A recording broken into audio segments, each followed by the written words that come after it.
And this, I believe, prophetic word comes to us from the Bible, from Jesus. And he is saying to continue. To not quit, but to continue. And he gives us this word today at the best point in the history of our church. 15 years ago, a little Bible study met at my house. It's now called Mars Hill. You know what? We're not behind on budget. We beat budget. We didn't shrink last year. We grew. We didn't have less community groups, redemption groups, baptisms, weddings, children. We had more. Every single campus is growing. There is unity across the entire leadership. It's actually fantastic. The annual report that is now available or online, you can read it. It's unbelievable. It's just a miracle after a miracle after a miracle after a miracle. And what can happen is we can think that we've accomplished something. Momentum is either forward or backward.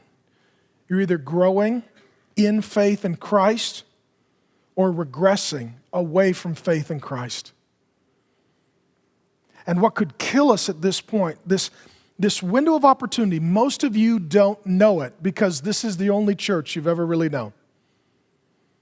But we have a window of opportunity that God has opened up for us to see the kind of grace that one day they write a book about. They write a book about showing how Jesus showed up at an unlikely place among an unlikely people and did an unlikely thing, and that we got to be a part of it. This is it for me. This is the window of opportunity that I see God has opened for us as a people. I'm more motivated, excited than I've ever been. And what could kill it is this. If you have disciples and if you have non-Christians, everything will be fine, but what kills it are all the Christian consumers. All the people who don't go to community group, don't serve, don't give, don't become members because the bar is set too high. We intentionally set the bar high. You want to be a member of this church? You got to read a huge book with 1,000 footnotes.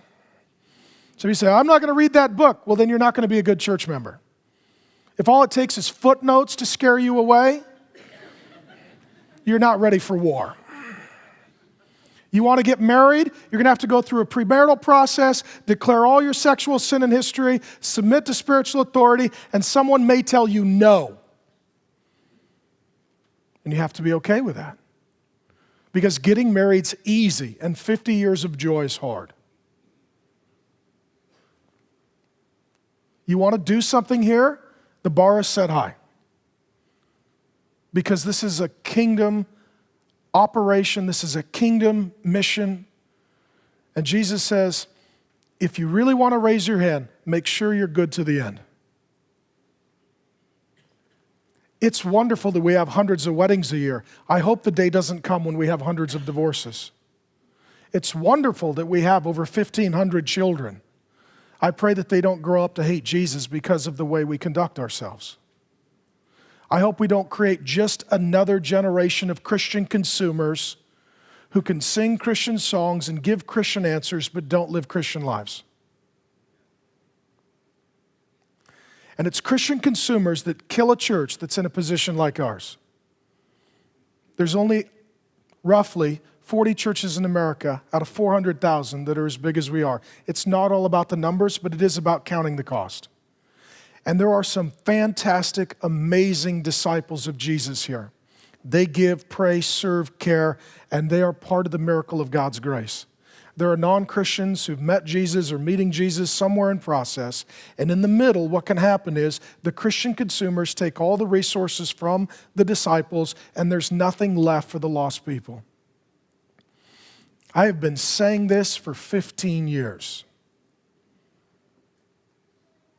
And now we're at the point that you have to make a decision. Consumer or producer. Disciple or disappointment. Contributor or consumer. Are you in or are you out? And it's not just getting an emotional hoorah right now. you'll answer that question in 60 years with the fruit of your life. And Jesus says, you've got to pick your team. You've got to serve your God. You've got to determine your life. You've got to select your fate. You've got to pick up your cross. And it's all about dying. It's all about dying.